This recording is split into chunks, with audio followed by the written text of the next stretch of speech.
Let's rock today. Today we're going to make some electric guitars.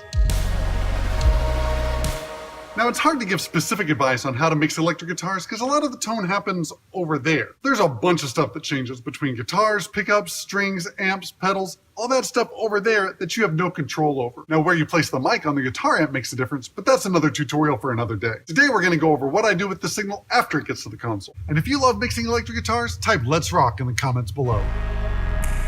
As with every input, the first thing that we do is roll up the high-pass filter. On the electric guitar, you can roll it up to about 150 or so. The lowest note on a standard tuned guitar is 82 Hz, so if you're a purist and want to get every frequency out of it, you can leave it at about 75. Either way, you'll want to get rid of those subharmonics that can clutter up your mix. Now, if you're mixing the bass right, you're not going to miss those lower frequencies on the electric guitar. Rolling up your high-pass filter really makes more room for the bass, and again, it's all about the low end. When you get that right, everything else falls into place. So make some room for your bass. Roll up the high-pass filter on your electric guitars. Take a listen.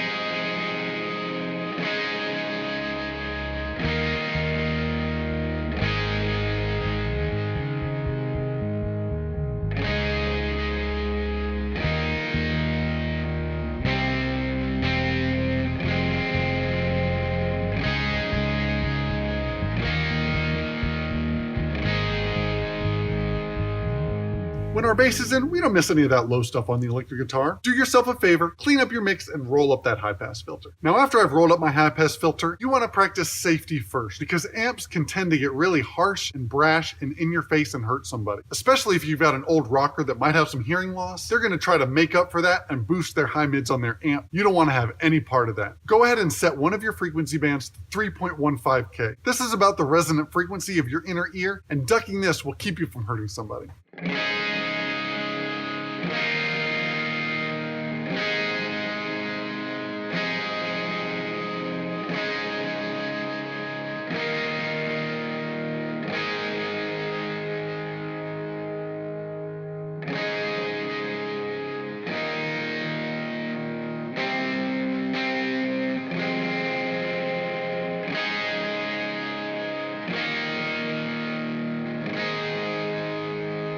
Now, if you pull out too much or too wide, it's going to start to sound dull, so watch out for that. My next go-to frequency on electric guitars is 630 Hz. A lot of guitars and amps tend to resonate right there, so pulling out just a little bit can really clean it up.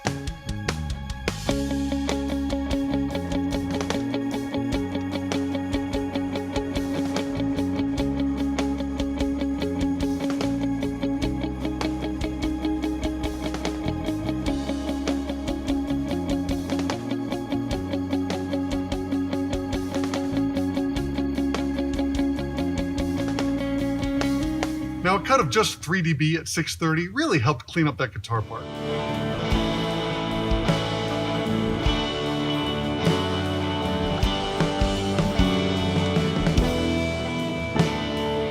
So this guitar doesn't quite cut through the mix as much as I want it to, but it's also a little piercing. So I'm going to make a cut around 3K, and I'm going to add a high shelf to try to bring some of that brightness back.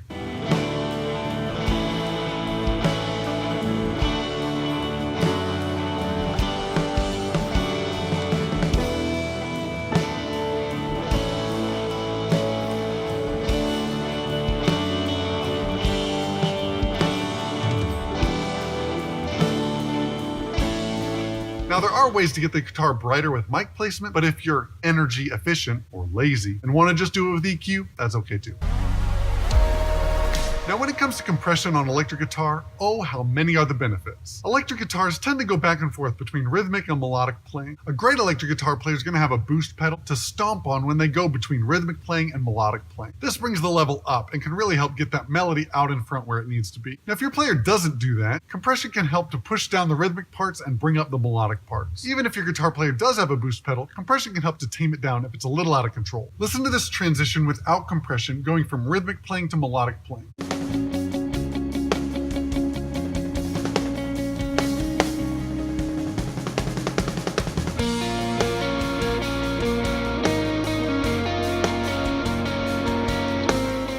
Now listen to the same section with the compressor engaged.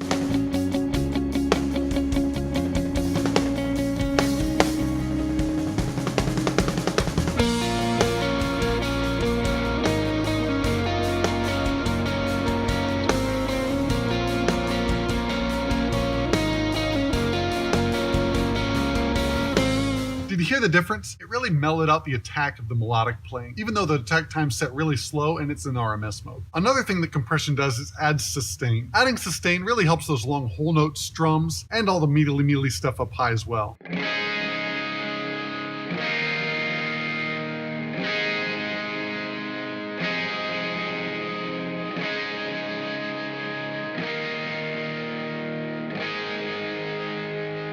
It can even bring up the tail end of their delays and reverbs, which adds that nice little bit of detail and makes you look good.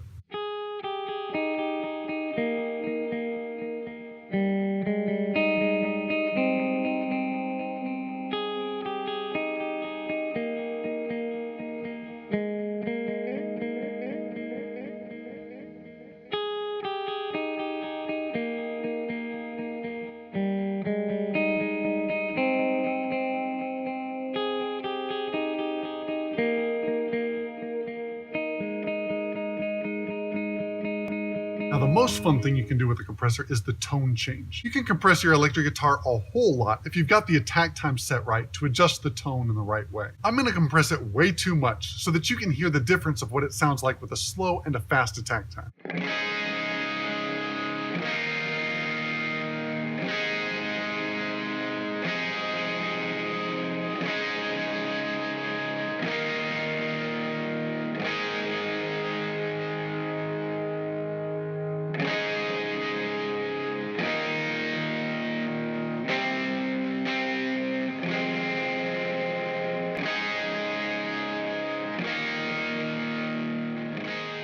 Did you hear how it got thicker as I slowed down the attack time and then got thinner again when I sped it back up? That's one trick to unlocking compression that's going to make you a great engineer. Now, my favorite compressor on electric guitars is the LA3A. It's a solid state optical compressor. Optical compressors tend to have a really soft knee and a really slow attack time, so I'm going to set my parameters on the console to try to imitate that. Now, I'm not going to emulate it perfectly, but it's a great starting place. Now, when you're balancing multiple electric guitars, it's important to understand what role they're playing in the arrangement. It's also helpful if they're not playing in the same register. If they're tending to play in the same frequency range, you can try to adjust their tone. One dark, one bright, one compressed fast, the other one compressed slow, to try to get some tonal variation so that your mix doesn't get too messy. You can't fix a bad arrangement with the mix, but you can try to help. And hey, if you're new here, hit subscribe and ding the little bell, and check out this playlist with other tutorials. We'll see you back here next time.